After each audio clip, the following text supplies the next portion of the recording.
Salut les amis, c'est Sofiane. Alors aujourd'hui un épisode avec Noémie Delattre, une excellente humoriste, une excellente comédienne. J'ai vraiment kiffé enregistrer cet épisode avec elle, vous allez le voir, ses anecdotes ne manquent pas d'émotion. Je suis sûr que ça va vous plaire. Comme d'habitude, merci de laisser 5 étoiles et un commentaire sur Apple Podcast, Podcast Addict, Spotify, partout où il est possible de le faire. Vraiment désolé, comme vous l'avez entendu avec l'épisode précédent d'Albert Mellet, j'avais la voix un petit peu cassée, j'étais un petit peu malade. Donc là, c'est un petit peu la même chose, mais l'épisode est tout à fait audible, hein, bien sûr. Je vous remercie, je vous souhaite une excellente écoute. Bis à tous, même à toi là-bas. Salut les amis, c'est Sofiane, on se retrouve pour un nouvel épisode du podcast. C'est en forgeant qu'on devient forgeron et c'est en galérant qu'on devient humoriste. Voici Galère d'humoriste avec aujourd'hui Noémie Delattre. Salut Noémie, comment tu vas? Salut Sofiane, ça va très bien.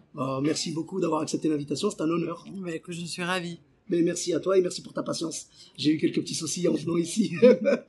Et il est arrivé en costume de conducteur de bus après avoir eu des galères de métro. C'est Voilà. un comble. Et oui, je suis sorti de chez moi ce matin en uniforme pour aller travailler. J'ai enchaîné ensuite, j'ai même pas eu le temps de me changer. Enfin, l'horreur. Et pour couronner le tout, mon entreprise a eu quelques petits soucis au niveau du métro.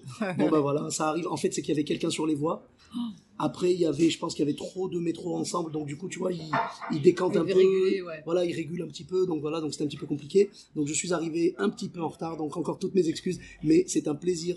Je te dis, il y a quelque chose qui voulait qu'on ne se voit pas, mais il était hors de question que je rate ça. Impossible.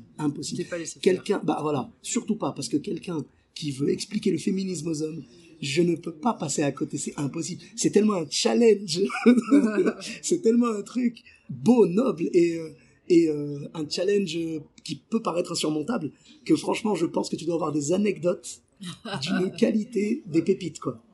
Bah, j'avoue que c'est... Alors malheureusement les anecdotes elles sont souvent hors plateau effectivement, Oui. avec des conversations vraiment insensées. Mais j'ai assisté à des choses vraiment magnifiques, vraiment magnifiques. Je crois, enfin j'ai deux... Alors c'est marrant, c'est pas du tout ça que j'allais raconter. Après, non mais c'est marrant parce que ouais. En fait j'avais en tête des anecdotes vraiment tu vois d'humoristes, Oui, de bise, galères, de machin, ouais. voilà. Et en fait là tu me lances sur ce sujet, t'as raison, Ouais. c'est beaucoup plus intéressant. Tu peux raconter les deux, il y a pas de souci. Et les deux anecdotes qui me viennent en fait elles sont pas drôles, elles sont plutôt émouvantes. La première, c'est que je fais aussi des conférences, Oui. c'est-à-dire que c'est le texte de mon spectacle, donc humoristique et tout, mais que je vais aller faire en entreprise, en collectivité, dans des collèges, des lycées, etc. Tu vois, justement pour vulgariser ces questions-là. Carrément au collège et tout. Ah ouais, ils c'est prennent génial. ça si tôt. Après, Ouais. c'est vrai qu'on n'est jamais assez tôt pour Bah, apprendre moi, je suis d'accord. genre l'égalité, tout Exactement. ça, le vrai combat du féminisme, de l'égalité entre les hommes et les femmes et tout. Ouais. Donc c'est bien. C'est Les bien. plus jeunes que j'ai fait, c'était des 5e, donc ils avaient Et ça doit 12 être ans. Ça doit être galère. Ça Non, doit pas être c'était le meilleur génial. public, hein. Ah si, c'était merveilleux. Ils ont une soif comme ça. Mais ils et elles sont tellement plus avancés que nous, posent des questions passionnantes, sont hyper impliqués, n'hésitent pas à dire mais non mais je suis pas d'accord avec ça madame, mais pourquoi vous machin. Et puis tu vois sur les questions du moment où le racisme et le sexisme se cumulent, enfin toutes ces choses là. Ah non je te jure les gamins et les gamines c'est génial hein. Ouais, t'as mis le doigt en fait sur des sujets qui les touchent vraiment et ils les auraient pas abordés avec leurs profs en fait. En fait, c'est les profs qui m'ont fait venir en se disant, nous, on peut pas parler de ces choses-là parce que Ils sont trop proches d'eux au final. voilà. Et puis moi, j'arrive, je parle cru, je suis là, etc. Donc, tu vois, pour les mômes, ça fait un truc. Ah ouais, d'accord, ok. Donc à la fois, j'ai l'âge d'une daronne et à la fois, je suis pas dans leur vie, ils me reverront pas, je parle cru. Donc, enfin, tu sais, ça crée un truc. Ouais, t'es un peu ça le passe psy super bien. secret professionnel presque. Ouais, quoi, exactement. Et ça se passe vraiment super bien. C'est bien. Ouais, c'est carrément. C'est une expérience du coup qui te plaît vraiment. J'adore. D'accord. J'adore faire ça. Et donc Vraiment. t'as eu. Et donc une fois, j'étais dans une entreprise. Uh-huh. Et alors, c'est dans les entreprises, les gens, on leur dit oui, bah, demain, sur votre pause déj, vous avez une conférence sur le sexisme. Donc, les gens, ils sont là, oh, punition, et tout. Tu sais, ils viennent dans la salle de conf de leur entreprise, et pour eux, c'est la punition, quoi. Ouais. Et je me souviens d'un jour où vraiment, c'était dans la salle de conférence avec les néons, machin, etc. Puis je vois tout le monde qui arrive avec, tu sais, les petits costards, les tailleurs, les attachés caisses, le N+1, le N-1, enfin, c'est tout, voilà. Et je vois au premier rang un mec avec sa petite chemisette, son sandwich qu'il avait dans la main, tu sais, bah ouais, c'est ça, la pause déj, le pauvre, tu vois, et là, il venait vraiment avec une tête de vaincu, genre, ah là là, mais qu'est-ce que je fais là? Et je commence ma conférence, et cut, 1 heure après, le même gars, il est au premier rang, il n'a pas mangé une bouchée de son sandwich, il a encore son sandwich à la main, il est en larmes, et il se lève comme ça, et il applaudit, en oubliant qu'il a son sandwich dans la main, et donc là, il écrase son sandwich. Je te jure, il écrase son sandwich en applaudissant, et il est en larmes. Et d'un coup, il n'en a plus rien à foutre de rien. Et vraiment, et je suis sûre que c'est une image. En tout cas, si demain je meurs, j'aurais au moins fait ça dans la vie. J'aurais changé la vie de ce gars. Tu l'as attrapé en fait par le cœur, quoi. Ouais. T'as parlé à son cœur en fait. Ah ouais, et j'ai changé la vie de ce gars, et du coup, de sa femme s'il en a une, de sa fille s'il en a une, de sa mère, j'ai changé, tu vois. C'est beau ça. Là, c'est magnifique. Là, c'est le spectacle vivant. Moi, ce que j'aime bien, c'est qu'il y a un retour direct. Ouais. Mais là, le retour était encore plus que direct, parce que là, tu vois que le mec, il a carrément oublié qu'il avait son sandwich dans les mains. Ah ouais, c'était trop beau. Le pauvre, il avait un sandwich, j'imagine, dans une baguette, il est reparti avec un pain de mie. Exactement, c'est tout à fait avec un panini, ouais. Panini, c'est ça, un panini. Oh là là, c'est génial. C'était magnifique. Et je pense que c'est ça ton but au final, quand tu fais ce genre de conférence, c'est de le faire rire et en même temps de faire réfléchir. Exactement. Et là, le mec, tu lui as fait les deux. C'était dément. Waouh.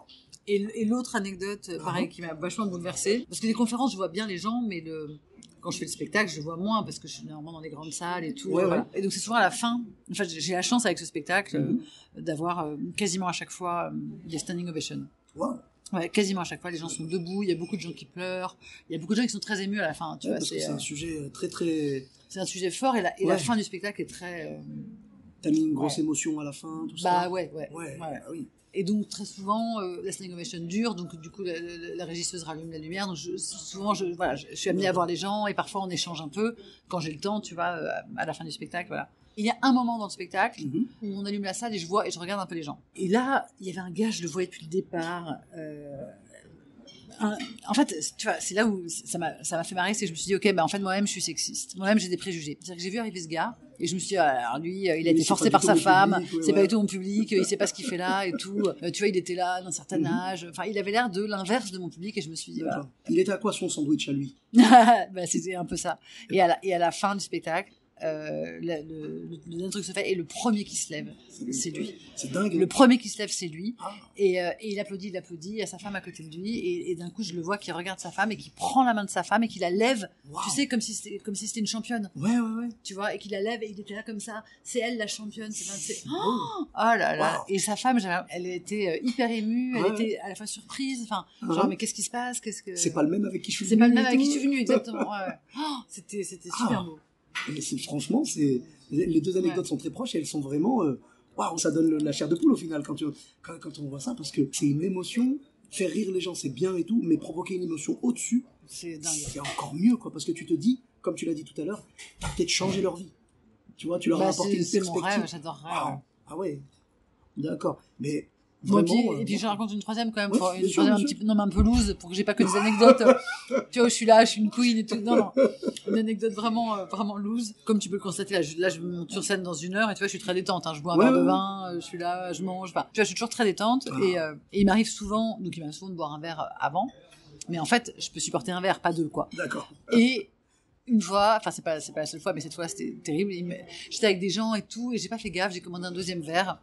Et j'ai bu 2 verres de vin. Voilà. Et en fait, je suis arrivée au théâtre et j'étais ivre morte. Il faisait chaud, j'avais pas beaucoup mangé. Enfin, je sais pas, parfois tu réagis pas pareil à la toi. Et là, j'étais ivre morte, et je n'avais plus de consonnes. Mais plus du tout de consonnes. Je suis arrivée, et vraiment, c'était. Du coup, ça donne le Eminis. C'est ça, c'est ça. Et c'était, mais un coup, alors en plus, avec un sujet aussi gros, je pense que l'interprétation doit être, mais enfin, comment dire, c'est taillé comme un diamant, quoi. Ah, exactement, c'est la moindre hésitation. C'est pas possible. Tu fais perdre le message, quoi. Exactement. Parce que moi, je fais des blagues sur mon métier. Donc ça va. C'est marrant. Mais si je rate une phrase, on me pardonne. Mais alors toi, qui pars sur un sujet aussi glissant, je pense que personne ne te fera de cadeau si jamais, tu vois, voilà. Mais c'est dingue. Et du coup, comment s'est passée la soirée? Pas très bien. Parce qu'en plus, tu te dis toujours non, mais show must go on, ça va s'arranger. Et en fait, ça s'est jamais arrangé, quoi. Ouais. Non, j'ai vraiment losé jusqu'à la fin. D'accord. Il y a pas, c'est marrant, on se dit un peu toujours, ça va aller, quoi. Ouais. En plus, c'est un spectacle que j'ai joué, je sais pas combien de fois. On compte souvent sur le cerveau, en fait, sur l'adrénaline. Oui, c'est ça. Et ben là, que dalle. C'est-à-dire, t'arrives devant le public, tu sais, c'est comme quand t'es malade. Oui, d'un coup, t'es plus malade. T'es plus malade pendant tout le spectacle. Et tu ressors et t'es malade. Voilà, évidemment. Et moi, je pensais à ça, justement. Je me disais peut-être que l'adrénaline t'a fait reprendre tes esprits. Non, que dalle. Que dalle. J'ai losé du début à la fin. Les gens étaient, mais elle est saoule. Bah, tu sais, je pense qu'ils s'en sont rendus compte, et c'était, non, c'était vraiment pathétique. Oh là là. Et je tiens à m'excuser 5 ans après à tous ces gens qui m'ont vu saoule sur scène, qui m'ont vu tituber. Voilà, c'était dramatique. On reste humain. C'est du spectacle vivant, c'est pas figé. Voilà, exactement. Bah là, c'est sûr que c'était pas figé. Et après, je pense que les gens ont compris. Et puis, ça devait pas être si catastrophique si t'as réussi à aller jusqu'au bout du spectacle. Écoute, franchement, c'était pas catastrophique, mais c'était vraiment pas bien, quoi. Enfin, tu vois, je crois qu'il y a un moment, faut se dire la vérité. Non, j'ai pas réussi à. C'était pas ce soir-là qu'il y avait la capta DVD de prévu, quoi. Non, voilà. Heureusement. Ouais, Eh ben dis donc, quelle aventure. C'est vrai que l'alcool, alors moi du coup je bois pas, donc je sais pas du tout ce que ça donne, mais il y a beaucoup d'humoristes qui vont boire un verre avant pour se donner un peu du punch, tu vois, du courage et tout. Sauf qu'il y en a certains chez qui ça devient maladif, et ils peuvent pas monter tant qu'ils ont si pas je bois pris plus leur un verre, voilà. Merde. Il y en a, c'est ça. Et il y en a, du coup, ils arrivent à s'en détacher. Ils disent après, tu sais quoi, je bois plus du tout. Noman Osni, il m'avait raconté une fois que il savait pas qu'il allait jouer. Lui, c'était pas un verre ou deux. Hein. Il était pété complet. Pourquoi il savait pas? Ben, il avait oublié. Donc, il était avec des copains, en train de boire tranquille et tout. Le gars du Paname l'appelle et il lui dit, bah, t'es où? Il dit, bah, enfin, voilà, rien. Je suis pas au Paname. Je suis je fais ma vie, quoi. Et après, il lui dit, mais tu joues dans 5 minutes, là. On t'attend, là. Après, il dit, oh, punaise. Et il dit, j'arrive. Et il est venu bourré. Et il me dit, il a fait un des meilleurs sets de sa vie. Ah ouais? Sauf que le problème, et c'est ça qui est marrant, j'invite les auditeurs à aller réécouter l'épisode avec Noman Osni. Le truc le plus marrant, c'est qu'il s'est dit, tiens, je tiens quelque chose peut-être. Donc le lendemain, il s'est remis à picoler. il s'est remis à picoler un petit peu pour voir si la magie allait opérer à nouveau, mais elle n'est plus jamais revenue. C'est une bonne leçon. Je préfère cette histoire-là. Oui, c'est sûr, parce que sinon, s'il faut vraiment se péter le foie avant de monter sur scène, c'est compliqué. Hein. Noman, j'ai passé 1 an avec lui sur l'émission Folie Passagère avec Fred Lopez. Ouais. C'était super, ouais. Ah, il est excellent. Tu sais, j'ai vachement aimé. Il est à Los Angeles maintenant. Oui, il paraît. Ouais.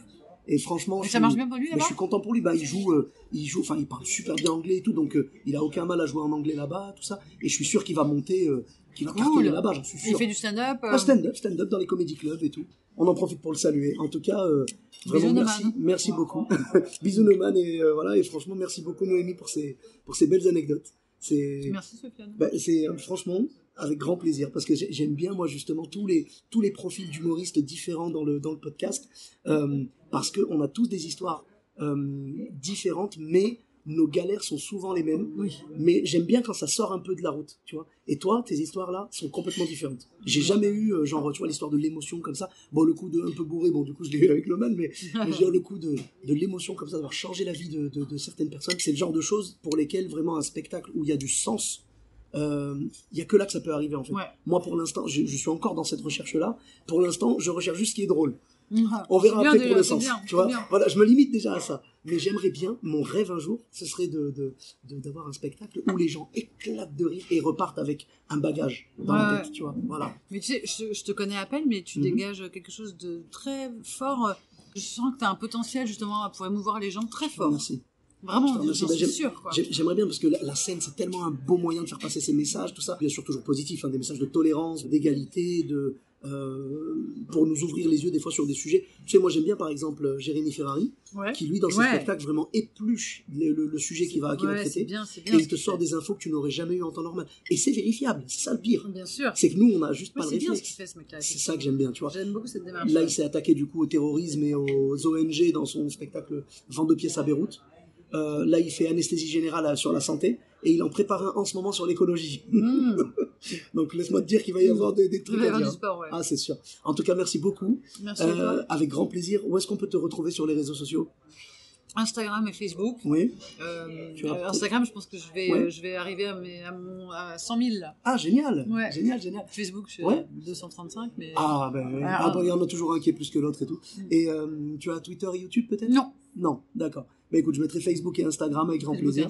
Et pour ma part, vous me retrouvez sur tous les réseaux sociaux. Sofiane Taï, E2TAI, sur Facebook, Twitter, YouTube, Instagram et TikTok. N'hésitez pas à laisser 5 étoiles et un commentaire sur Apple Podcast et sur Podcast Addict. Je vous dis à très bientôt pour un nouvel épisode. Bis à tous, même à toi là-bas.